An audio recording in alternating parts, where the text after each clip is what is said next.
Assalamualaikum warahmatullahi wabarakatuh. Saya Yolanda Triaulia Rahmah dengan NIM 2120111 akan menyampaikan UTS Manajemen Pendidikan saya dengan dosen pengampu Ibu Sito Rahmana MA.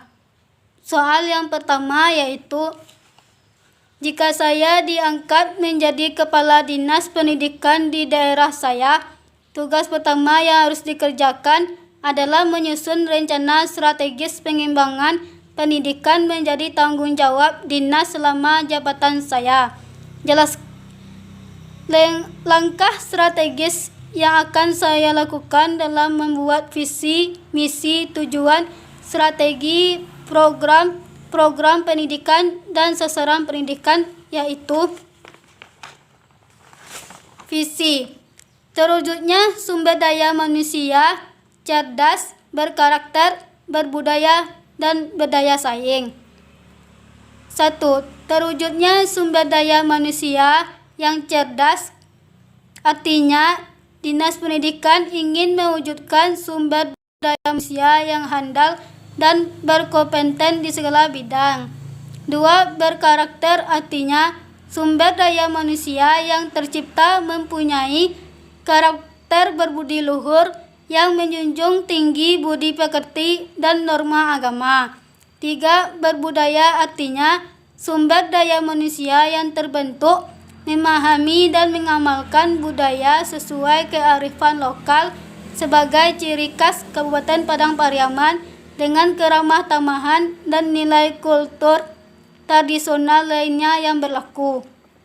4. Berdaya saing, artinya sumber daya manusia yang terbentuk mampu bersaing di semua sektor dan tingkat kompetensi yang berbeda sehingga lebih berdaya guna di tengah masyarakat dan mampu memenangkan persaingan global. Misi yaitu 1. Peningkatan perluasan akses pendidikan pada jenjang PAUD, pendidikan dasar, dan pendidikan masyarakat. 2. Peningkatan kualitas pendidikan pada jenjang PAUD, pendidikan dasar, dan pendidikan masyarakat. 3. Pengembangan dan pelestarian seni dan budaya daerah berbasis pada kearifan lokal. Tujuan: 1. Meningkatkan akses pendidikan, improving educational access. 2. Meningkatkan mutu pendidikan, improving quality of education. 3. Melestarikan seni dan budaya, sustaining arts and culture. 4. Meningkatkan citra pemerintah Kabupaten Padang Pariaman di mata masyarakat sehingga akan meningkatkan kepercayaan kepada pemerintah dan mendorong partisipasi aktif semua pihak. 5. Meningkatkan tertib pelaksanaan tugas pimpinan pemerintahan, mendorong pemanfaatan teknologi informasi untuk meningkatkan penyelenggaraan pemerintahan dan pembangunan yang lebih efektif dan efisien.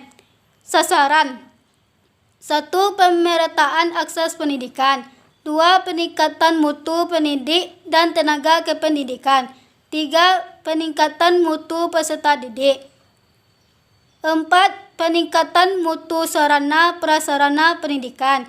5. Peningkatan kualitas seni tradisional, budaya daerah, cagar budaya, sejarah, dan kepurbakalaan.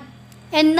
Terciptanya hubungan timbal balik yang harmonis antara pemerintah dengan masyarakat. 7. Tersampaikannya kebijakan program, kegiatan, dan hasil-hasil pembangunan kepada masyarakat sehingga lebih tepat sasaran. 8. Terciptanya basis data dan pusat informasi kebijakan, program dan kegiatan pembangunan serta hasil-hasilnya di Kabupaten Padang Pariaman. merumuskan program kerja dan kegiatan baik rutin maupun kinerja berdasarkan tugas pokok dan fungsi Dinas Pendidikan yang ada berpedoman pada rencana strategis dinas sebagai pedoman pelaksanaan tugas. 1. Menyusun sasaran pelaksanaan kegiatan Dinas Pendidikan sesuai dengan petunjuk dan ketentuan. 2. Mengkoordinasikan pada para kepala bidang dan bawahan agar terjalin kerjasama yang baik dan saling mendukung. 3. Mendelegasikan sebagian tugas dan wewenang kepada sekretaris dan para kepala bidang secara berjenjang sesuai dengan bidang permasalahannya. 4. Mengkoordinasikan penyelenggaraan kegiatan pelayanan di Dinas Pendidikan dengan sekretaris, kepala bidang, dan bawahan dalam rangka penyatuan dan pencapaian sasaran. 5. Memberikan data informasi mengenai situasi Dinas Pendidikan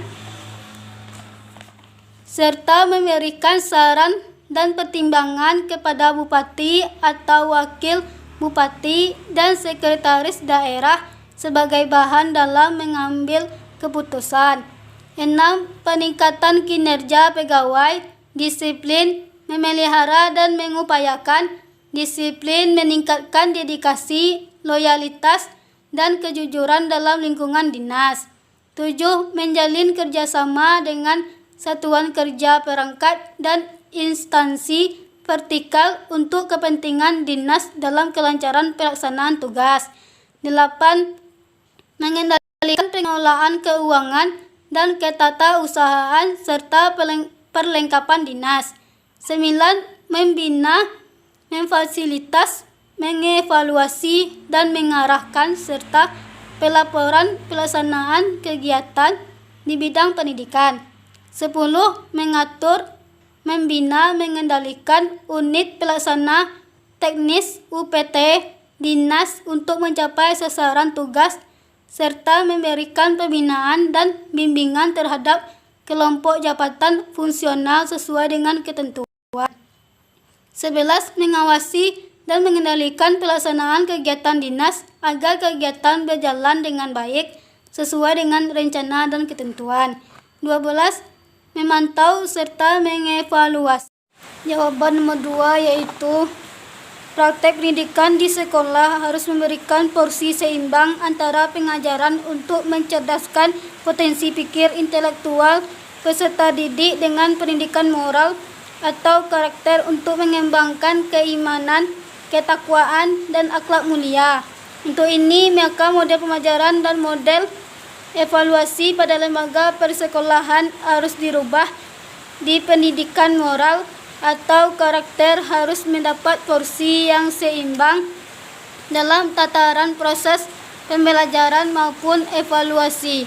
Pada jenjang pendidikan level bawah seperti PAUD, SD, porsi pendidikan moral atau karakter untuk mengembangkan potensi rasa, karsa, dan religi harus mendapat porsi yang lebih tinggi daripada pengajaran intelektual untuk olah pikir. Kedua, pemerintah harus melakukan pemerataan tentang potensi dan kebutuhan daerah. Pendidikan nasional saat ini seharusnya lebih mengutamakan keaktifan para siswa atau mahasiswa dan melakukan praktek-praktek yang tidak terpaku hanya kepada teori-teori saja, dan melakukan sistem belajar dan mengajar dengan cara yang menyenangkan sehingga membuat para peserta didik bersemangat dalam belajar dan mendorong para siswa agar lebih kreatif dan berinovatif dalam belajar. Ketiga,